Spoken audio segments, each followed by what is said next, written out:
just remembering when my wife cries or calls, I have to go.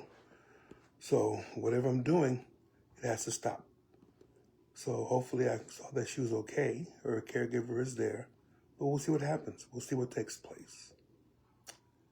Anyway, I was talking earlier about the institution of slavery, namely the slavery that we know of. Because there are different types of slavery. And what that has been over the years. The kind that the Israelites experienced was of the type that we understand now. It was hard labor, hard task. The overseers were essentially very cruel. But one thing they were able to do, this is what many of them remembered when they rebelled against Moses, was that they were able to at least have something good to eat. Sorry about that. My phone slipped. So something good to eat, whether it was on schedule or it was part of their diet. They had something that would be able to to continue them, so they were able to perform the task of them. But they didn't like it. They didn't like it one way whatsoever.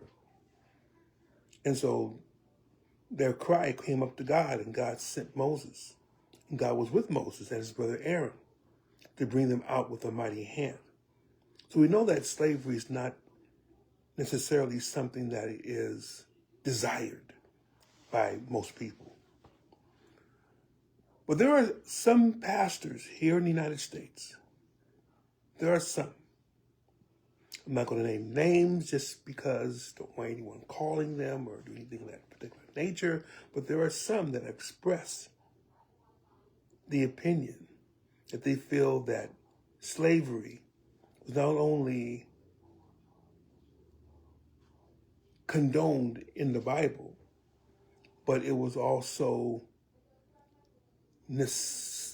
necessary for certain people to bring up their standing in life. And that, of course, is given towards what we know as chattel slavery, whereas the person under slavery is treated like little more than property. The master can do whatever they want with that particular person, that they can do all types of abominations with that person, but it's not really a person. It's a thing. So it's not like you're committing adultery, not like you're committing fornication, not like you're raping them. You essentially, they serve as a release. Of course, that's over and above their normal tasks as farming, crops, and so on. Most of the time, they were forbidden to learn anything regarding knowing how to read or do anything of that particular nature. Because either one, they thought they were capable of doing it, so it would be a waste of time. Or number two, they would get the urge to do something better for their lives, which would lead them to try to escape. Didn't want that happening, so they couldn't read. Their lives were ordered from day into night, and their lives were constantly in the hands of their masters. If the master felt that they had done something wrong, it didn't matter whether essentially it was correct or not. If they felt it, then they had the wherewithal to punish them however they would. Now, it is true that most people in the South did not have slaves, but they supported the slave culture for one very big reason, that it meant that no matter how poor someone got, they were always above the slave. So it gave them that little cushion of respect. Maybe I don't make enough money. Maybe I don't have a great farm. Maybe just don't have anything going for myself. But because I am above the slave, I'm okay. And that was the idea. So they were supporters of the system, that the wealthy slave owners who owned the vast majority of the slaves, but they were in support of that particular economy or lifestyle. But what the Bible itself, oh, I forgot to tell you, this is Elder Adrian Heyman, my mistake.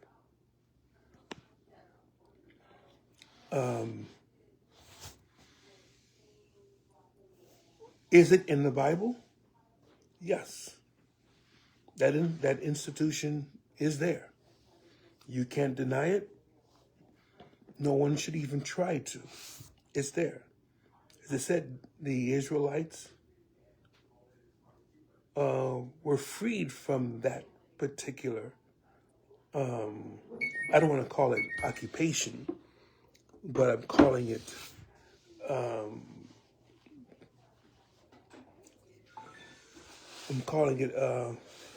tasks that they were made to do. Now, when they left Egypt to go into what was known as the Promised Land, they were supposed to, be honest, eradicate every type of Canaanite that was there. So one could also say something about the idea of extermination, and is that godly or not? But there was a certain thing that essentially underlaid the Lord's commandment to the Israelites to eradicate anyone of the enemy. And that was because the Canaanites' iniquities had reached up to heaven. And it was time for them to pay. Now, to that effect, Israel did not get rid of those nations or of those groups of people. But what they did was they subjected them to servitude. Now, again, their type of servitude was probably somewhat, maybe not as dire as what they experienced in Egypt, but still, it meant that they could control where they lived, where they went, and so on. But you have to remember, this was in direct conflict with what God had ordered the Israelites to do. So if you're going to talk about the morality of slaying everybody, that's one thing. But it wasn't in God's will that the Israelites would enslave the people that they came across. But there is some modicum of, what do you call it, of decorum, so to speak, even in treating a slave. For there were some people that had faked as though they had come from a far country to make a treaty with Joshua. And after they made the treaty, it was found out that they were actually from a city called Gibeon. And Joshua was aghast because he was tricked. Because he told them that he would not attack them, but he made them servants. Now, later on in Israel's history, Saul had committed a grievous crime, whereas he had slaughtered many of the Gibeonites, a whole host of them. Thought he was doing something for God, but he wasn't, because they had made an agreement not to destroy them. So you just couldn't just go ahead and just kill him however you wanted to. And because of what Saul did, several of Saul's sons under David's watch had to pay the ultimate price because the Lord had honored the agreement between Joshua and the Gibeonites. And anything regarding slaying them or killing them was an affront. And so because the Lord had considered that as a sin, Saul's sons had to pay for what Saul, their father, did. Okay. But even in treating us with the slave, there was a thing that essentially in the law, you couldn't treat the slave any old kind of way. There was some matter of humanity that you had to show to those who were under you. Some modicum of humanity, treat people as human beings. This wasn't the case in 18th century and 19th century America. They were treated like even worse than dogs, than cattle, than mules. They were thought of as subhuman, really without souls. So why even bring them to church? In certain other areas, they had souls, but they had to be guided by those who knew more.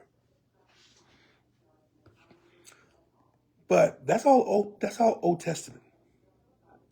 Now, if you go in the time of Jesus, whenever he talks about servants, and sometimes it's recorded as a doulos, that's a doulos.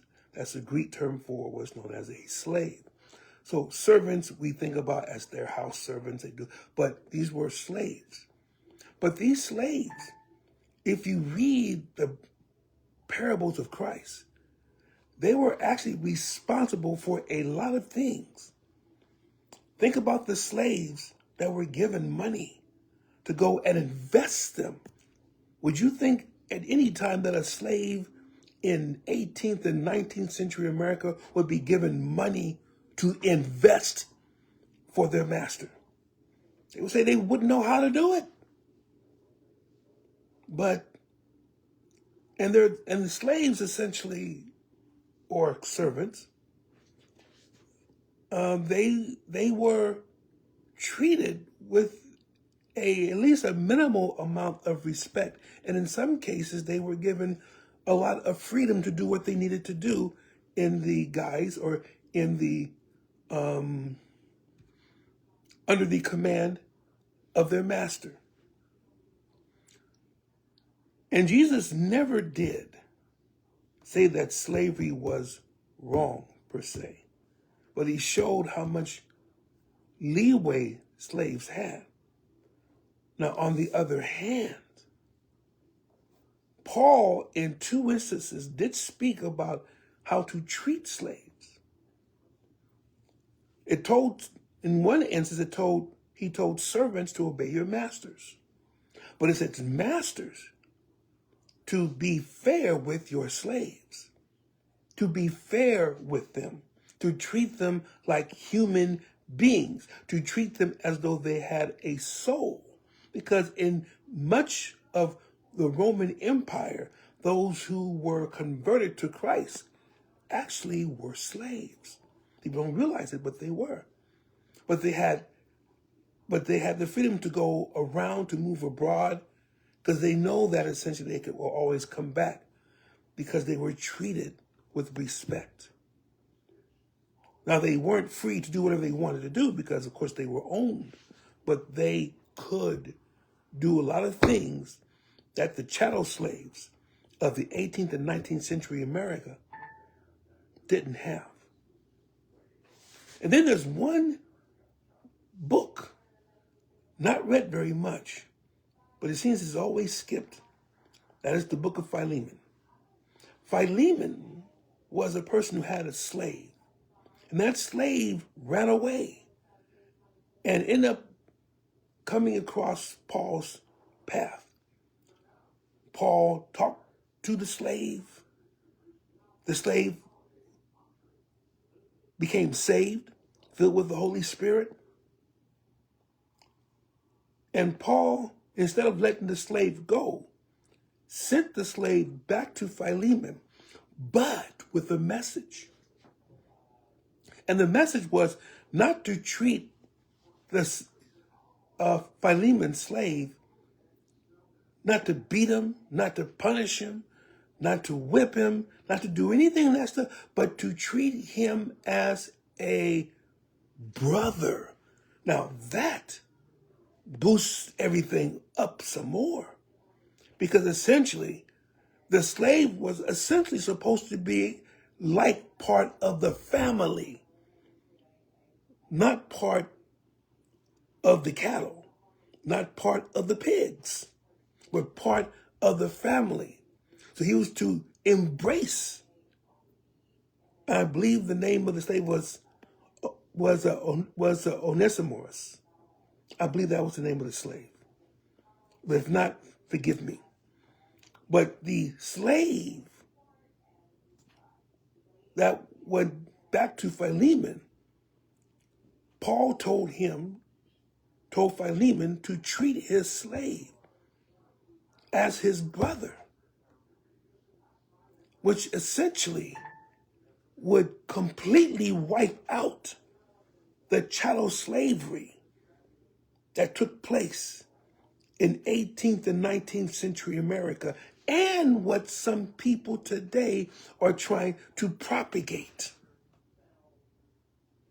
How can you treat anyone as slaves were treated in the past, and they are your brothers and your sisters in Christ?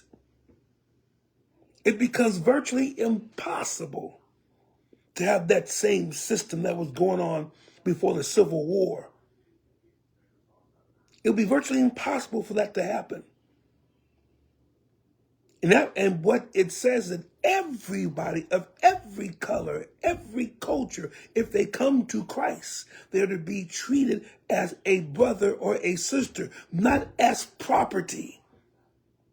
For we are all servants of God, even though we're also called the children of God. But the children of God had to be taught how to be children. Why? Because we're adopted into the family of Christ, and we have to learn. So we have to act as servants. We obey what the Lord commands, but He gives us the power to do whatever needs to be done. And that's never the case. The only time I hear in the Bible was that Abraham had a servant named Eleazar. And if the Lord hadn't given Abraham a child, or if the Lord had allowed Hagar to have Ishmael as the heir, if He didn't allow that, then it would have fallen to his slave, Eleazar, who would have been Abraham's heir. That was the law of that time. And even slaves, if everything else fell out, could conceivably become masters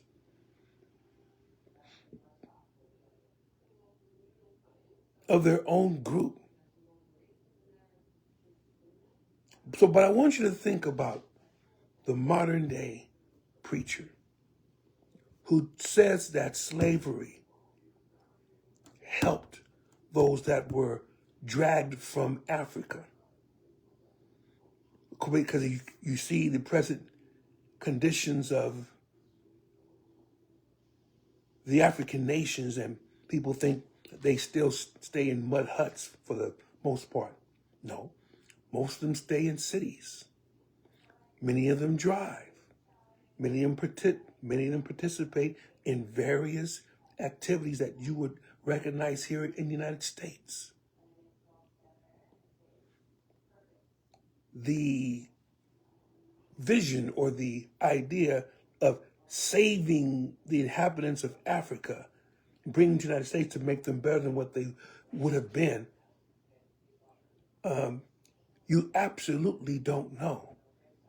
Because what happened was that many of the colonizers practically raped Africa of many of its resources, did not give them any chance to learn how to govern, and then left them.